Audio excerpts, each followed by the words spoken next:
повод вспомнить о том, каким образом на этом огромном пространстве, которое сегодня называется Российской Федерацией, из века в век, из разных этносов, из разных культур, из разных народов слагалась одна огромная, мощная, единая российская нация.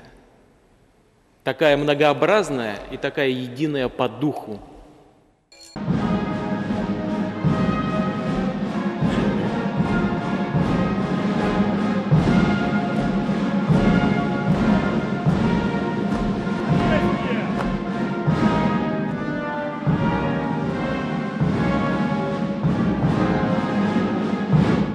Вносятся грамоты о присвоении городам почетного звания «Город воинской славы».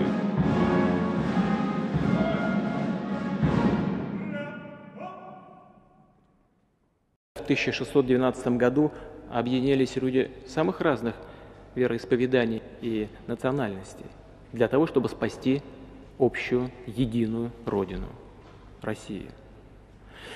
И пришли сюда, в Москву, освободили вот эти вот помещения исторические, Кремль освободили. А в 1941, мы с вами знаем это точно из истории, люди с Кавказа защищали Брестскую крепость. Русские люди защищали Кавказ. И всегда, когда мы объединяли свои усилия, мы побеждали. Грамота о присвоении городу Малгобеку почетного звания «Город воинской славы» вручается делегации Малгобека.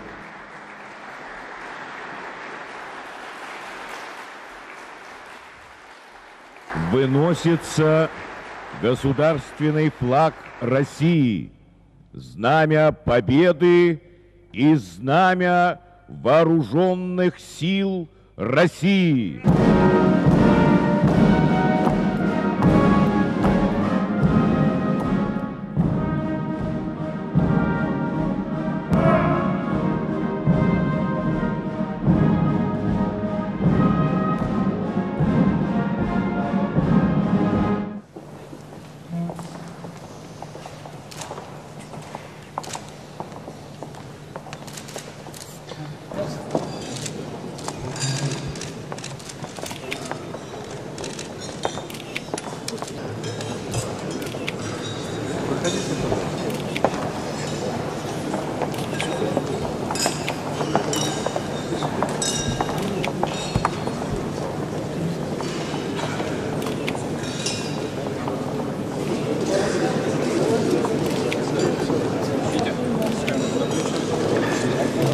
Что вы сейчас чувствуете, когда вот вы держали и говорили? Я чувствую гордость. Я чувствую гордость, что я при этом присутствую еще. Это очень важно, потому что вот эта амплитуда между Малгобеком и сегодняшним днем, она в несколько десятилетий. Вы говорили о завершении какого-то круга. Вот могли бы два слова об этом сказать? Что означает для вас вот этот момент? Это означает то, что Малгобек и Ингушетия для меня – это близкая, родная страна. Мы выучили целый курс в театральном училище Щукина. И сейчас это театр. А что касается круга, то этот круг для меня – это начало моей военной карьеры в 20 лет. Я был в Ингушетии, в Малгобеке, и сейчас в 85, извините, я присутствую на этом мероприятии в Кремле, где прославляется город воинской славы.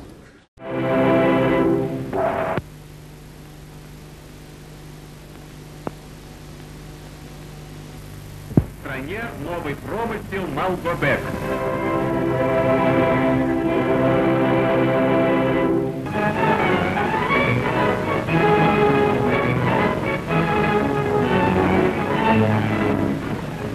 Недра Малгобека таят в себе исключительные нефтяные богатства. Мурат Магомедович, ваш город Малгобек, да, стал как бы кандидатом на почетное звание город воинской славы. Вот что это может значить для республики? По поводу Малгобека мы ждали исторически предки ингушей. Мои старшие, я могу сказать по своей семье, мы ждали этот день. 63 года мы ждали этот день. Это историческая справедливость восстановилась. То есть практически на Кавказе все вот продвижение фашистов восстановили именно Малгобек. Малгобек 14 раз из рук в руки переходил. И они рвались. Если бы они захватили бы Малгобек, фашисты, они бы пришли бы в Грозный, в Баку. И судьба бы, вы знаете, вот выражение образное и Чуйкова, и Гречка. И в большой энциклопедии сказано. И Этуш наш, Владимир Абрамович, как раз был на заседании этого. Он защищал, будучи лейтенантом, сейчас он великий человек, он защищал тогда, будучи просто лейтенантом, Малгобекскую землю. И для нас это очень важно.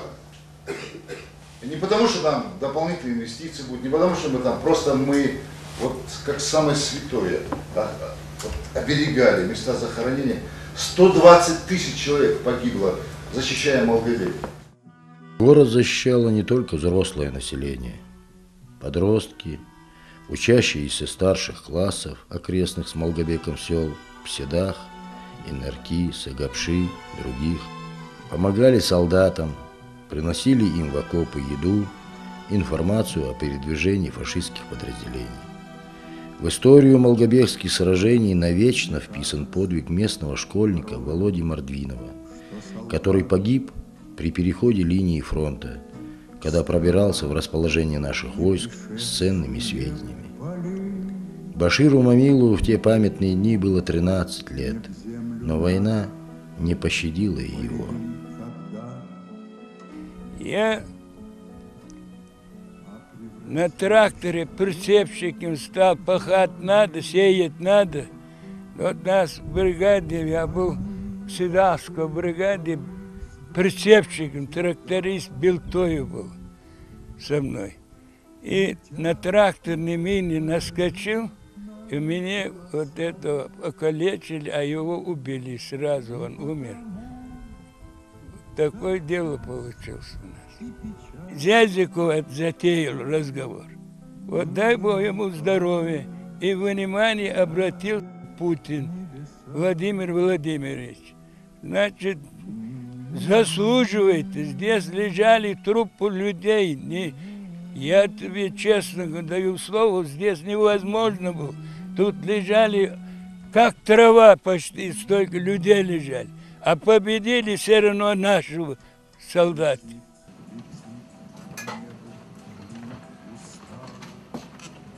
Шура, я пойду сейчас на радиостанцию, поговорю. Щуку ловить? Да. А мне рыбки дашь? Так.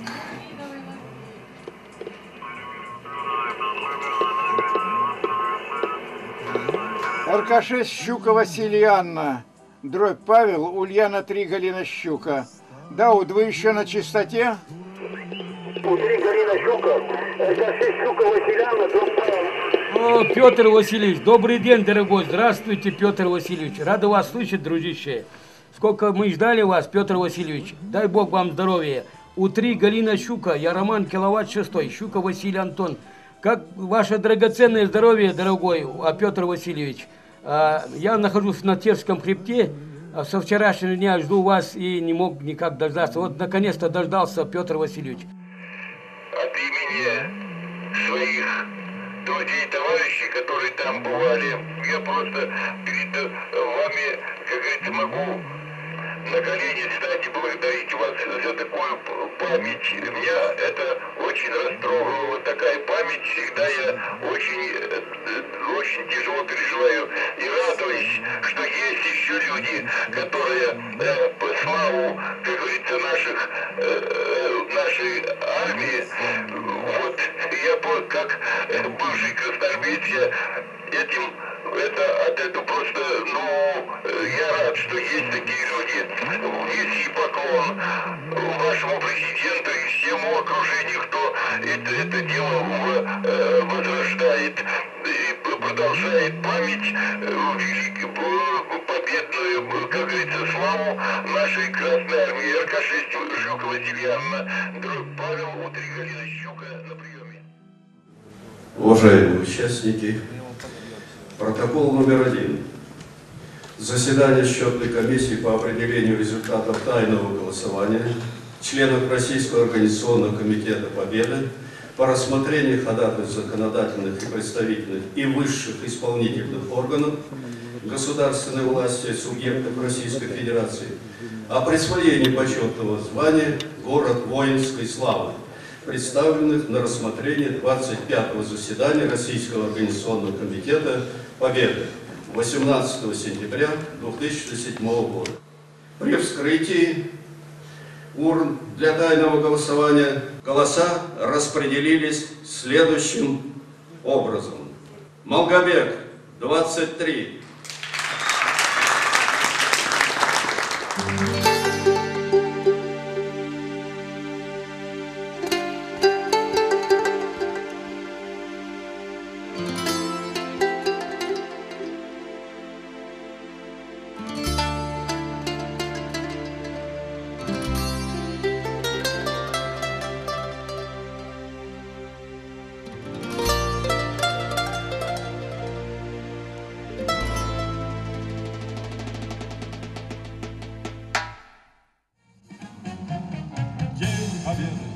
Как он был от нас далек, как в костре потухшем алый уголек. Были версты, обгорелые в пыли, этот день мы приближали, как могли. Это день победы, порох от трава. Это праздник с сединою на висках.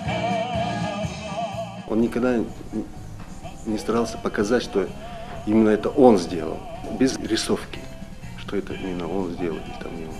Он всегда старался отдавать для народа, для людей, чтобы наш народ возвысить, вот, чтобы он стал великим народом. Вот эта цель, такая мысль была. И поэтому он со своей стороны делал, я со своей стороны прославляю ингушей, как могу здесь тоже. И мы хотим вот этого добиться. Вот это у нас что-то есть общего. Помимо того, что у нас кровь общая и все остальное, но тем не менее у нас и помыслы. У него очень тяжелый, конечно, труд, очень непосильный. Я бы, наверное, не рискнул бы все-таки такую обузу на себя взять, отвечать за всех и все нести. И самое главное, еще бывают такие моменты, когда бывают популярные, но такие временные какие-то меры, которые можно сказать, о, какой хороший. Но он отсекает это взамен того, что есть впереди большое стратегическое, общее благоденствие для народа.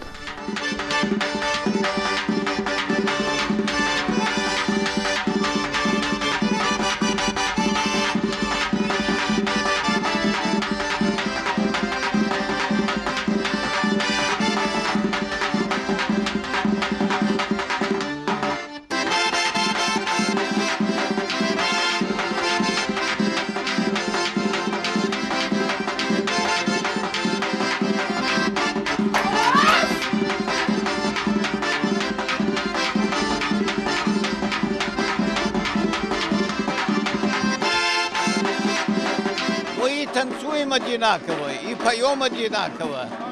Наши обычаи одинаковые. И воевали за свою землю, за свои горы одинаково.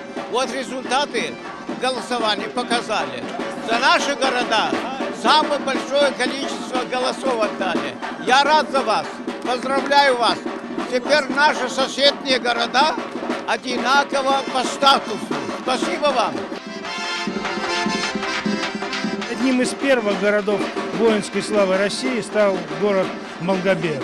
Я честно и откровенно говорю, что, конечно же, я голосовал и переживал за Ингушетию, за столицу Ингушетии по многим причинам. Я желаю жителям города и всей республики мирного неба над всеми нами, над семьями. Я желаю, чтобы та звезда удачи, которая всегда светит и греет нас, источала свет ровный, свет, который принесет уверенность в завтрашнем дне навсегда мы забудем такие понятия, как взрывы, теракты. Вот этого я хочу прежде всего пожелать всем жителям. И я хочу, чтобы знали в Ингушетии и помнили, что мы с вами, мы разделяем с вами и радость. Ну а если случилось какое-то горе, конечно же, мы вам сочувствуем и всегда готовы прийти на помощь. Вместе, только вместе мы сможем преодолеть те трудности, которые сегодня, увы, существуют. Удачи, успехов во всем и счастья прежде всего.